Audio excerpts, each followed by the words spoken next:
We continue our election 2016 coverage with New Mexico House District 35. Thanks for joining us for this special edition of Newsmakers. I'm Fred Martino. A program note before we begin, we did invite the Republican candidate in this race, Joseph Bishop, to join us. We hope to have him on a future edition of Newsmakers. Also, all of the questions were submitted by the public. Keep them coming. The email address is feedback@nmsu.edu. And now we welcome Democrat Angelica Rubio to Newsmakers. Thank you so much for being with us. I'm happy to be here. Well, we're going to get to those questions from our audience in just a moment, but before we do that, Angelica, I wanted to give you a chance to tell us why you're running for state legislature and why at this time. One of the main reasons that I'm running for the House of Representatives in District 35 is much like the countless children who are living in the state, who are living in poverty. I too grew up in poverty. The difference between myself and many of the children in the state of New Mexico is that I lucked out. I was able to go to schools where teachers were allowed to teach. I went to doctors who were very, very much I never felt ashamed about having to use Medicaid or anything like that. And really a lot of the reason is because people in the District of 35 asked me to run. And it's an open seat, and it was a seat that I've lived in for a few years now. And so that's one of the reasons that I decided to run. Okay. Well, as I mentioned, all of the questions that I'm going to be asking you on this program were submitted by our audience, and I want to begin with one that certainly has been in the news lately and has been an issue in other states where it's been resolved through legislation. Do you support physician assistance in dying? Yes or no, and why? I do agree with it, and I was disappointed in the ruling this last summer with that it was seen as unconstitutional. I've had terminally ill family members who never had to make that decision, but it was a decision that I know it would have mattered in terms of their quality of life. And I know that it's a very difficult decision for a lot of people. It's a moral issue for many, and I understand, having grown up in a Catholic home. It's a conversation that my parents and I constantly have, but in terms of quality of life, I feel that every person individually has an opportunity, should have that opportunity to make that decision about their own life.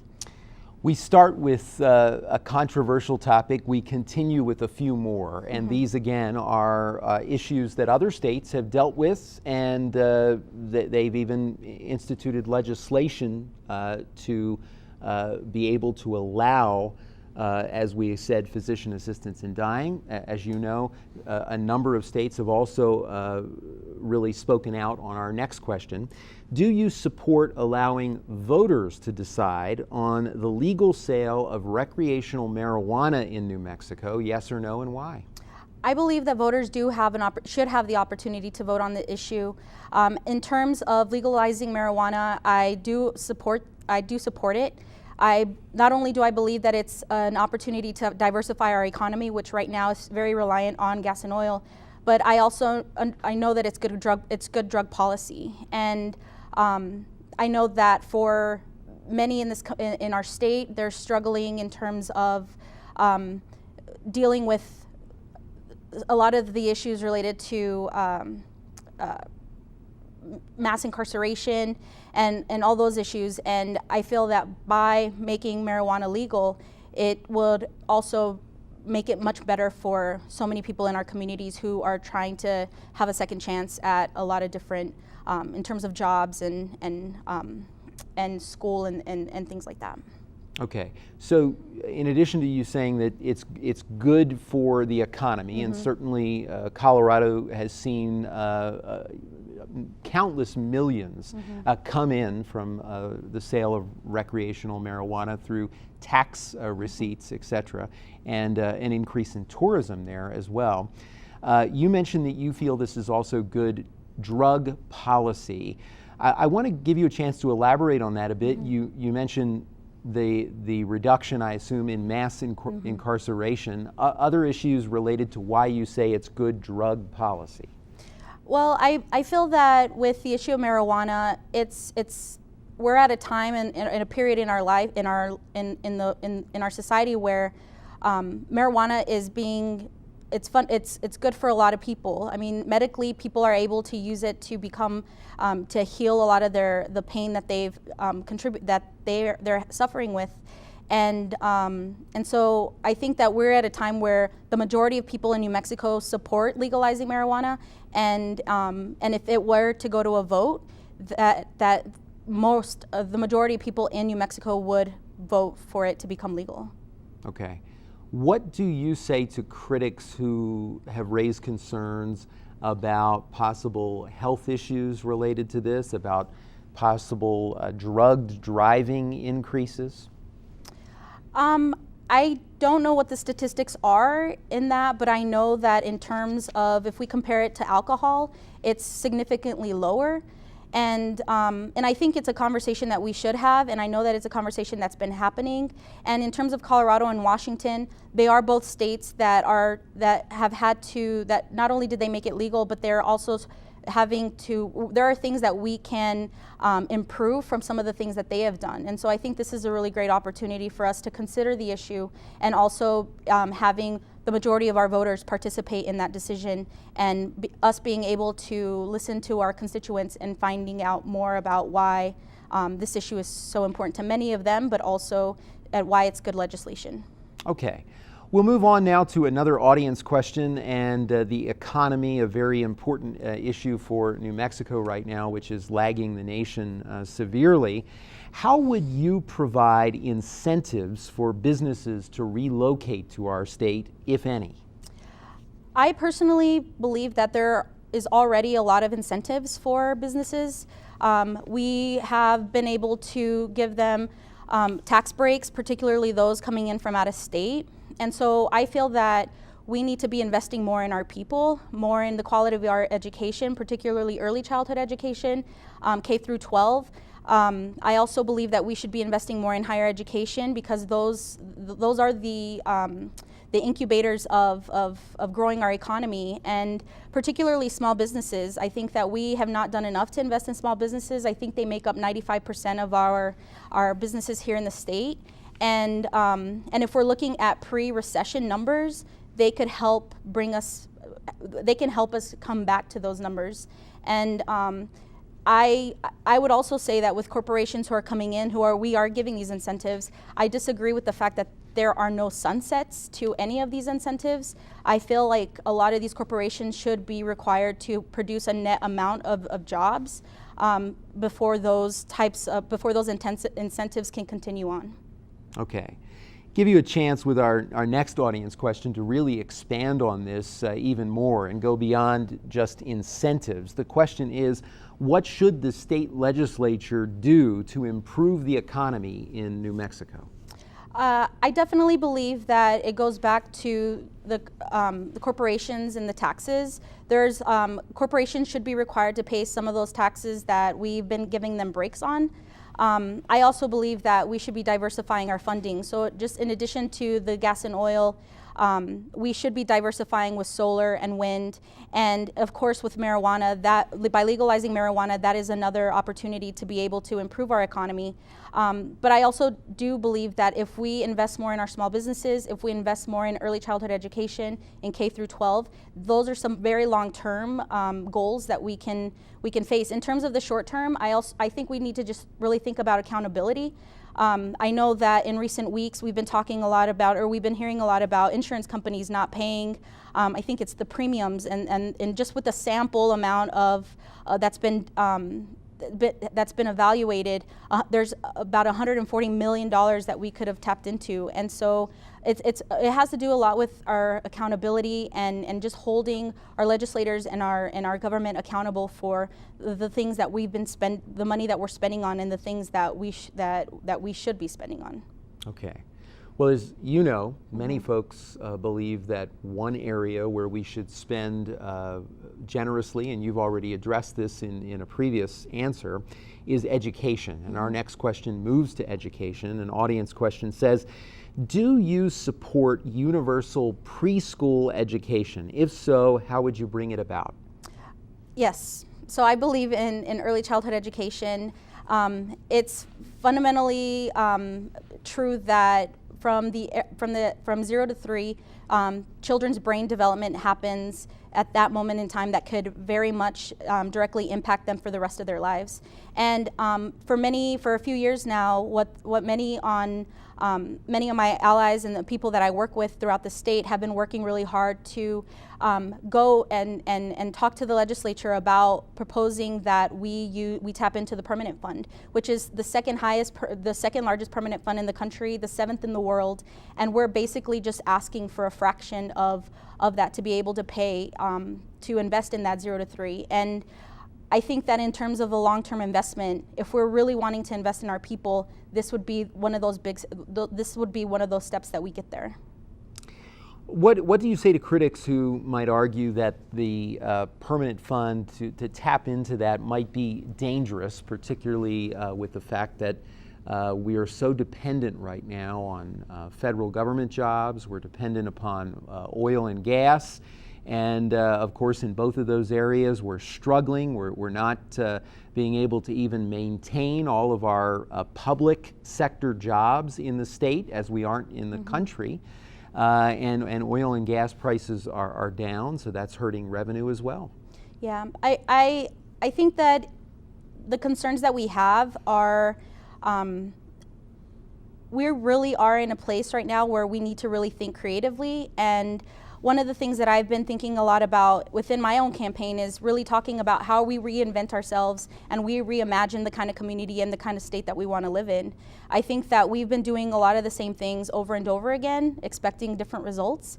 And I believe that, again, if we do invest in our people, if we do invest in our small businesses, that we can get out of the situation that we're in right now. Okay. I want to move to the environment now. We have a question from our audience. How would you allocate increasingly scarce water resources? In terms of water, as you know, we live in a desert, and I think what we really need to consider is that water is very much a critical piece of who we are, not only as a state, but also as a culture. And I personally do not want to see sort of the type of situation that a lot of people are facing in other parts of the country in terms of having to defend their right for water. And I think we need to be really smart about how we think about not only using water, but also how we reuse water in a smart way. And this is a conversation that I think we need to start having, and I know that people are having right now, but we have to take, I believe that there should be more of a sense of urgency because water is such an important part of who we are, and we need to make sure that we have water for future generations. Our next question from the audience is an environmental one, but it's also an economic one. Should the state promote renewable energy? If so, how? Yes, I believe that we should promote renewable energy. I was actually just talking to somebody earlier about why they moved to New Mexico, and it's obvious because of the weather. And we have an insurmountable amount of sun and wind, and the fact that we're not doing enough to use it in a way to bring energy into maybe putting solar panels on our governmental agency, a lot of our governmental buildings, schools, using wind turbines in places so that we can create energy there. I think those are some of the simpler ways that we could begin to have a better discussion around conservation of energy, and also making it so that we have the ability to be the #1 state to be able to provide some of the best ideas when it comes to energy. And the fact that we are not there yet, I think, is very much a problem, and we should try to do as much as we can to make that a better situation. Well, Legislature, as you know, allowed the tax credit for solar to expire. Thoughts on this? I opposed it, actually, and I made several calls to the governor's office to make sure that we could continue that tax credit. I believe in solar. I believe that solar should be something that everybody has access to, and this is one of the things that I've also challenged many in the solar field, is that it should be not only available for everyone, but it should also be affordable to people of color, to working class people, and people who are renters. And I think that it is the future, and it is something that we should be investing in, and I'm really disappointed that we allowed that tax credit to expire. Okay. Move to healthcare now, another audience question. How would you improve access to healthcare, especially mental health care in the state? So the issue of behavioral health is something that I find really concerning. I am very disappointed in the things that we've been dealing with within the last couple of years with having so many of our services not accessible to many people. And that is one of the issues when I talk about the quality of care and why we need to invest in people. I think that's one of the major things that we need to do is in terms of healthcare. I believe that we should be treating people and not locking them up. And I feel like that is a lot of those are some of the way that we have been taking care of people is we haven't been doing it the right way. We've been having a difficult time figuring out how to manage here locally, knowing that the state and the governor has really let us down in that situation. Another healthcare question from our audience. What are your expectations for Medicaid funding in New Mexico? My expectations are that we should be providing Medicaid for all in terms of as many people in New Mexico who qualify for Medicaid should have access to it. I've been working with New Mexico Health Security to learn more about some of the things that they've been proposing. They've been working on legislation for the last 20 some odd years to try to make it so that with the public funding that we already have, that we're already using to pay for some of this Medicaid, through New Mexico Security, that would be one of the options. And I feel like there are a lot of advocates throughout the state who are doing a lot of really great work in making sure that although the Affordable Care Act, for example, it may not be working as well in other states, that we took initiative early on to start thinking thoughtfully about how do we make it better for everybody to have access here in the state of New Mexico. As you know, there are a lot of people talking about Medicaid right now because our share will increase over the next few years, but still, even at its maximum, it will be 10%. The federal government picking up 90% of the Medicaid expansion under the Affordable Care Act. And those who say that New Mexico is making a big mistake by underfunding Medicaid point out in their analysis that for every dollar that New Mexico spends, it's $4 of federal money. So it brings money into the state, and of course also improves the health of our state, takes pressure off the insurance market. But others say, wait a minute, yes, we do get $4 for every dollar, but this amount of money, the total amount of money, is going to increase dramatically, and we can't afford it, in their words. What do you say to those folks who say we can't afford it? What's your answer? I feel like it's a narrative that has been pushed upon so many of people in our community for way too long. There are many in our community who we have just not invested enough money in, and the fact that people continue to say, well, we can't afford it, that we can't do this because of whatever reason, I feel like it's a constant narrative around scarcity. And I wouldn't say that there's plenty of money out there to go around, but the fact that we are in a situation, we're in a very dire situation as a state, and many people in my community, particularly in District 35, which is one of the poorest districts in the country, in the state, the fact that we continue to tell people, oh, well, we can't afford to provide you with quality health care or a better quality of life, to me is just not, it's not right. Okay. Another question from our audience. Are you in favor of a professional legislature with the legislators being paid a salary? Yes or no, and why? I believe that yes, that legislators should be paid for their job. I don't believe that they should be paid in ways that other states have paid their legislators, but I do believe in a fair wage. I believe that legislators have a big responsibility, and one of those responsibilities is constituent services, and I don't believe that they provide the kind of constituent services that many constituents throughout the state need and require.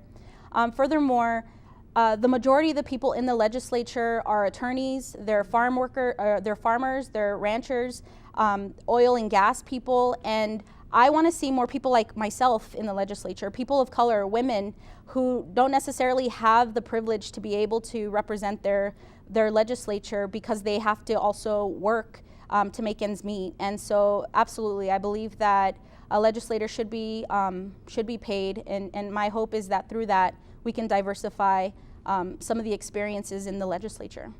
Okay. Our next audience question, where do you stand on gas and oil exploration in our state? So I grew up in southeastern New Mexico, which is the oil patch, and I know that it's the livelihood of many people in that part of the state, and I know that it's the livelihood of a lot of people throughout the state as well. I think that what we should be doing is gradually ending that type of exploration, because I do feel that as a state there are other ways to find. I just believe that we should be investing in more in like solar and wind and all of the other things that we talked about in terms of marijuana, legalizing marijuana. But I also think that we should be doing it gradually because, again, the livelihood of so many people living in southeastern New Mexico, West Texas, for example, who don't receive a ton of money from it, but it just allows for them to get by, I think would be a great disservice to them.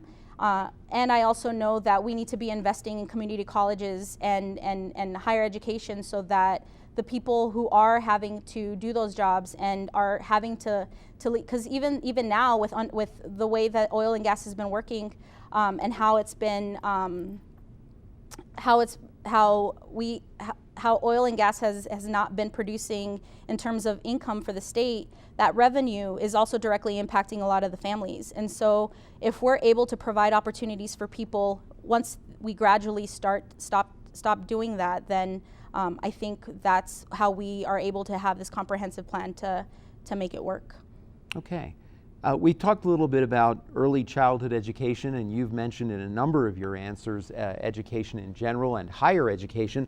Our next question allows you to elaborate on another matter. How would you improve our secondary school system? As I mentioned earlier, I feel that higher education is the incubator of so much of what we can become here in the state. We have so many people that are leaving the state because they cannot find the opportunities that they need here. And we need to be able to invest in K through 12. We need to be able to prepare students to be able to go to universities and also go to the community colleges. But I also want to make clear as well is that I think when we talk about this issue of the workforce, I think sometimes we think I get concerned about that narrative of how we talk about it because of the way I don't want to also believe that we're building students just to work and for the workforce. I also want to be able to build or be able to teach students to also be all the different things that they want to be, rather than just thinking about how do we build a better workforce. And so I think that by diversifying so much of our K through 12, I think we've let go of music classes and arts and all those different types of classes that really prepare people for things that could really make them a much better human being in the end. Speaking of the labor force, our next question gets to a controversial issue in New Mexico. As you know, a number of Republican legislators have been pushing for a change in labor laws, and this addresses that. Do you support so-called right-to-work laws, yes or no, and why? No. And I believe that the term right to work is something that was invented to really trick people.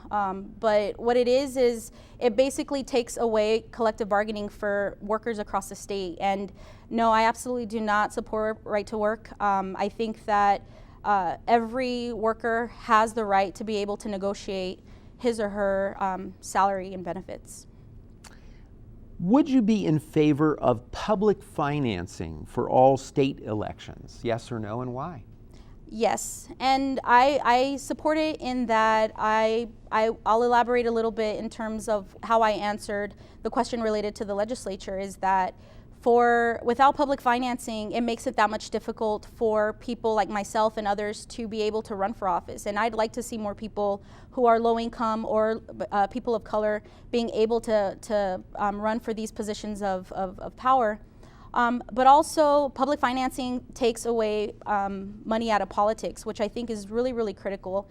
As you've seen throughout the last couple years, particularly in local races, there have been hundreds of thousands of dollars being pushed in, and a lot of it has to do with Citizens United, but it has a lot to do with the fact that because if we just need public financing to be able to lessen the amount of money in politics. And I think that it's an issue that we can all agree on, that it isn't a very polarizing issue, that it's something that both sides can agree to. Final question, what are the sources of your campaign funding? If PACs, political action committees, are involved, are they from out of state?